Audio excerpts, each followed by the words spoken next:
How did they do it? 50,000 years ago, long before sails, compasses, or even the idea of a map, a small band of Homo sapiens looked out across a dark and endless ocean. Somewhere beyond that horizon lay the unknown, and yet, they dared to go. The world was different then. Sea levels were lower. The continents we know today were connected in strange ways. Australia, Papua New Guinea, and Tasmania forming one great land called Sahul. Between them and this new world stretched a chain of islands, storm-torn seas, and deep, dangerous waters known as Wallacea. They had no metal tools, no written language, only firelight, courage, and the will to survive. When the winds rose, they clung to each other. When the storms came, they prayed to the stars they barely understood. This was not a voyage of comfort, it was a leap into the void. A journey that would forever change the destiny of humankind. Would you have set sail into the unknown if the fate of your people depended on it? 50,000 years ago, Earth was a colder, harsher place. The Ice Age ruled the planet.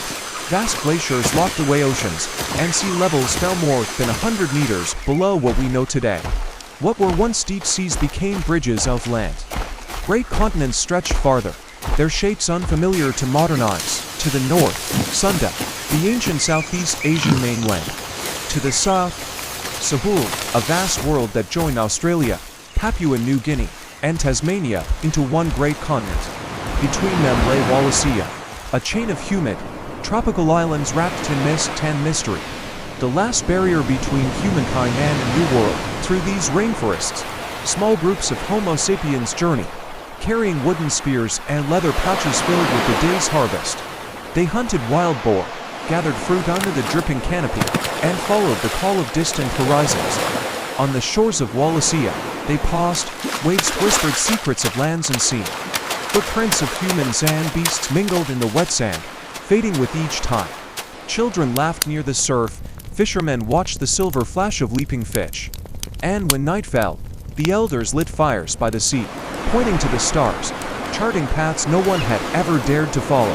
On the edge of Wallacea, Homo sapiens prepared for a journey no human had ever taken. Along the wind-swept shores, men carried heavy logs from the forest, shaping them into frames for something entirely new, a vessel to cross the sea. Women twisted long strands of plant fiber into ropes, their hands steady and practiced. It was more than craft, it was cooperation, the spark of organized thought. They had already mastered stone blades, carved bone tools, and wooden spears. Now, their minds reached further. They stitched animal hides for clothing, shared plans in a primitive but powerful language, the beginning of human communication.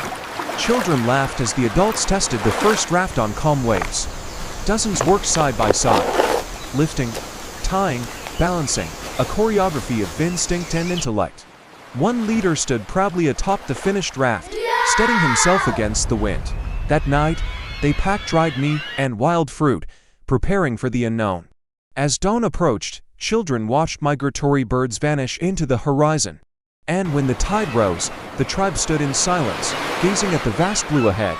Fear and hope intertwined beneath the endless sky. At first light, the tribe pushed their wooden rafts into the surf, the dawn painting the horizon gold. Paddles dipped into the water in rhythm, each stroke carrying them farther from the only home they had ever known. Soft chants rose from their lips, prayers to unseen spirits, whispers to the wind and waves, asking for mercy and safe passage. One by one, the rafts drifted into the vast blue, fragile dots upon an endless sea. They were crossing Wallacea, a realm of scattered islands, Flores, Sulawesi, Timor, the stepping stones between Sunda and Sahul. Night fell, the sea turned black, flames flickered on the rafts, and above, the stars became their only compass. One man lifted his hand toward the constellations, tracing invisible paths to the unknown. Look there! By day, dolphins leapt beside them, a sign of life and hope. Children reached into the waves, laughing, their innocence defying the fear that hung in the air. Days stretched on. The sun burned, water ran out, faces hollow. A woman collapsed from hunger, yet her people lifted her up, sharing the last drops they had. Then came the storm. The wind screamed. Waves rose like mountains, rafts splintered. Men and women were thrown into chaos, and one brave soul plunged into the raging water, reaching for a fallen friend. The first ocean crossing in human history, paid for with courage and with sacrifice.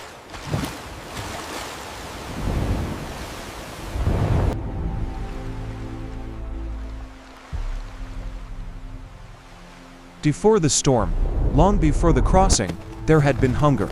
In the forests they once called home, game grew scarce. Deer scattered into the distance, their numbers dwindling as the Ice Age tightened its grip. Children stared into empty cooking pots, their bellies hollow, their eyes wide with quiet fear. Around the fire, voices rose, not in anger, but in desperation. Food was vanishing. The world was changing. An elder lifted his hand toward the sea, flames flickering across his face. Beyond that horizon, he told them, might lie new lands, new hope. That night, a mother watched her child sleep and made her choice. When dawn came, the rafts set forth again, the sea calm, after the storm. Gulls wheeled overhead, the first sign of life.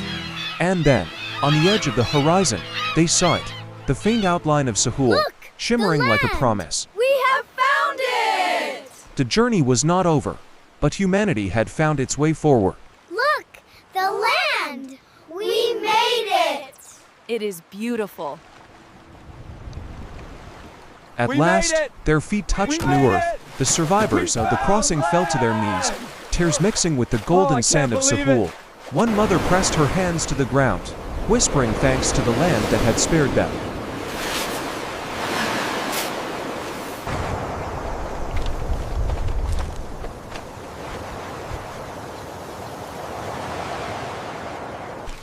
Before them stretched a world unlike anything they had ever seen.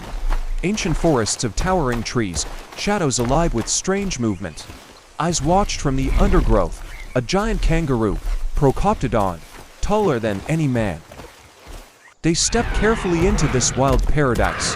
A thunder of wings, the massive bird Genyornis fled through the haze.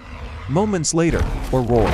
Thylacoleo, the marsupial lion, prowled between the trees. Spears were raised, fire lit the air, survival began anew.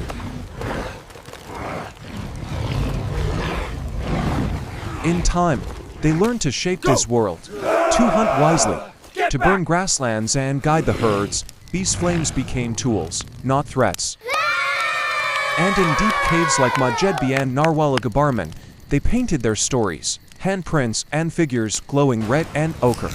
Here, at the edge of the world, Homo Sapiens had not just arrived, they had begun to belong. In time, their footprints faded, but their legacy remained. On the walls of ancient caves, their hands still reach out across millennia, whispering stories of fire, sea, and survival. These were the first Australians, ancestors of today's Aboriginal peoples, guardians of one of humanity's oldest living cultures. Their journey reminds us of who we are, explorers, dreamers, survivors. From the shores of Africa to the farthest edge of Sahul, Homo sapiens carried not just tools, but hope. And their story continues, in us. If you believe their courage still echoes through time, join the journey. Subscribe, share, and keep exploring the untold chapters of life thousands of years ago.